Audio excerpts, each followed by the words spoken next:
We are free people, free to do as we wish and free to say what we think. Our Constitution's First Amendment, our first freedom, prohibits the government from limiting our expressions. This protection holds with very few exceptions. We can't yell fire in a crowded theater. Yes, we have a right to be outrageous, but those other moviegoers have a right to their own safety. We can't slander other people. Yes, we have a right to be rude, but others have a right to build and maintain their own reputation free from falsehood. In both these interactions, our freedom to speak is legally limited. If there is no danger, it is against the law to yell fire in a crowded theater, and slander is a crime. But what about speech that is legal, but may be hurtful, unwise, or offensive? We are free to tell a child that she's not pretty, but why would we? Nobody would. We can tell people that their religion is false and that ours is truth. Again, why would we? But many people do. You see, many people say things like, your holy Bible, your holy book is false, so I will burn it because I am free to do so. Or your place of worship is an abomination, so I will protest it and say that you cannot build it here because I am free to do so. So hurtful or unwise or offensive speech is a question not of law or legality, but of right and wrong. It is a question of our ethical obligation to ourselves and to the people with whom we share this world.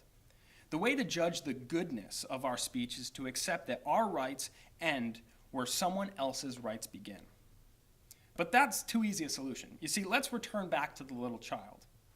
We have the right to comment on her looks, and she has the right to her own happiness and self-esteem. Our rights bump up against hers, so we hold ours back. We put it aside. Now back to religion. We have a right to say that others' faith is false, but the people who hold that religion true have a right to freely express their own faith. Our rights bump up against theirs. Many, perhaps most of us, would put aside our own rights to speak, but what about those people who don't? Why are they unwilling to say nothing in the face of another's rights? The answer is in our self-regard. Even if we think that a child is unattractive, we gain nothing by saying so. In fact, we lose much.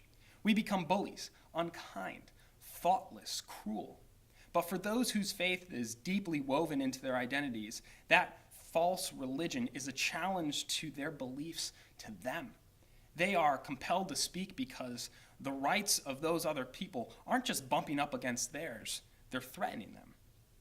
But of course, those other people are saying the exact same thing, and therefore history gives us the Catholics and the Protestants in Ireland, the Palestinians and the Israelis in the Middle East, and the Christians and Muslims all around the world.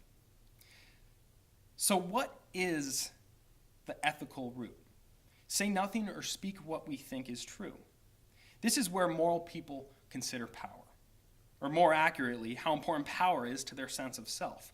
We don't tell that little girl that she is unattractive because that is not an expression of our power. That is an abuse of our power. We tell followers of that religion that their faith is false, not because we want to educate them, but because we want to abridge their right to practice their beliefs. We want to exercise power over them. But who are we to tell others that their own freedom to speech and force them to behave as we deem appropriate? The power is that we do not ethically have the right. If we are indeed a free people, when one of us is not free, none of us is free. The height of self-worth is to find the worth in another. The moral use of our power is to employ it in the service of empowering another. 20th century German Jewish philosopher and theologian Martin Buber explained this ethical reasoning as the distinction between I-thou and I-it relationships. In I-thou relationships, each person is fully present in the other. In I-it relationships, others are objects, means to various ends. We use our power over them to protect our own self. When we accept others' rights to speak, we enter this I-thou relationship, accepting that although we might disagree with those others, we recognize their worth. After all, we do share a sense of common humanity.